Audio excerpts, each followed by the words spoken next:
जय सीते जय सीते सीते, जय सीते जय सीते सीते। मैं कवि रामचंद्र जानकी शरणदास श्री विष्णु महापुराण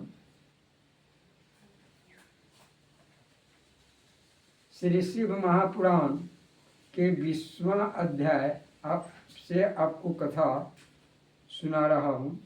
रामचंद्र जी ने कहा, एक बार शिव जी ने विश्वकर्मा को बुलाकर हमारी गौशाला में अति सुंदर मंदिर बनाने की आज्ञा दी तथा उस मंदिर में एक उत्तमोत्तम सिंहासन बनाने का आदेश दिया। इस प्रकार जब मंदिर बनकर तैयार हो गया तो शिव जी ने संपूर्ण देवताओं, मुनियों तथा ब्रह्मा जी को आमंत्रित कर वहाँ पर एक उत्सव का आयोजन किया। शिव जी ने मुझे भी वैकुंठ से लाकर वहाँ बैठाया तथा सब जड़ी बूटी तथा इंद्र द्रव्य, वस्त्र आदि एकत्र कर मेरे विष्णु स्वरूप का अभिषेक कराना चाहा। मेरे सिर पर एक बड़ा ऊंचा छत्र रखकर तथा मुझे सिंहासन पर बिठाकर उत्तम वस्त्र पहनाए और रत्न जटित मुकुट मेरे सिर पर बंधवाया। उसके पश्चात लक्ष्मी जी सहित मेरा अभिषेक किया। उस समय आपने भी लक्ष्मी का बहुत आदर किया। देव नारियां गान करने लगी, अनेक प्रकार के बाजे बजने लगे। तब शिव ने अपने कमल रूपी मुख से ऐश्वर्य से पूर्ण वचन कहे। फिर उन्होंने मुझे संपूर्ण सृष्टि का स्वामी बना दिया, अनेक आशीर्वाद दिए तथा स्वयं मेरी स्तुति की।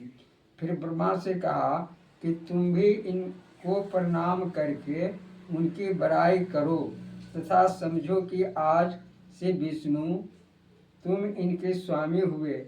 वे सबको आनंद प्रदान करेंगे तथा तुम सबकी इच्छाओं की पूर्ति करेंगे। शिव जी का यह आदेश सुनकर सबों ने मुझे प्रणाम किया। चारों ओर से जय जयकार का शब्द गूंजने लगा। फिर शिव ने मुझे वरदान दिया कि हे विष्णु, तुम सबके स्वामी होकर सबके कष्टों को दूर करो। तुम्हारे तीनों लोग पूजा करेंगे। धर्म, काम तथा मोक्ष देने वाले होकर बड़े विजयी वीर बनोगे। हम स्वयं ही तुम पर विजय प्राप्त कर सकेंगे। तुम ब्रह्मा के भी स्वामी हो। तुमने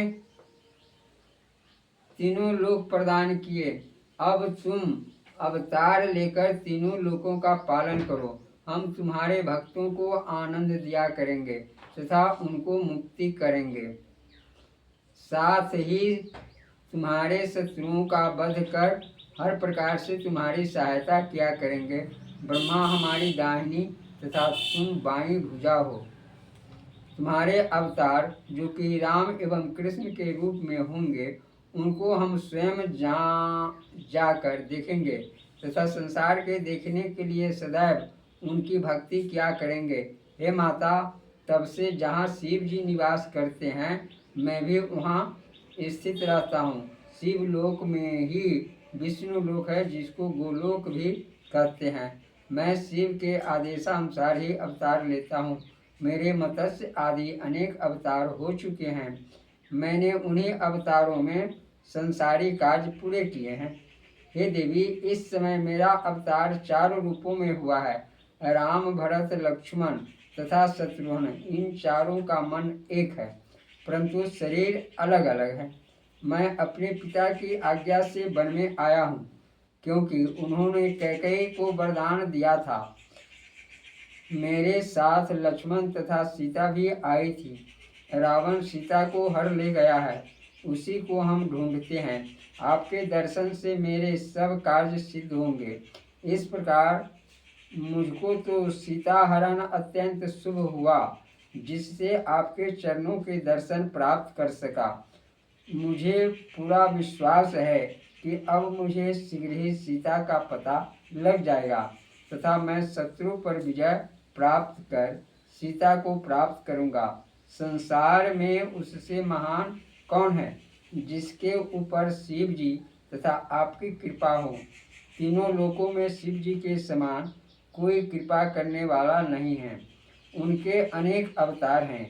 उन्होंने बहुत से पापियों का उद्धार किया है तथा मैं उनके चरित्र कहाँ तक कहूँ। यह कहकर रामचंद्र जी ने सती से विदा मांगी। इस प्रकार सती से आज्ञा तथा आशीर्वाद प्रदान कर शिव जी का ध्यान कर रामचंद्र जी आगे चले तथा उसकी प्रकार अपने कार्य में संलग्न हुए। जय श्री सीते। यह कथा आपको अच्छा लगे तो कृपया इसे बार बार सुनने का प्रयास करेंगे। जय श्री सीते।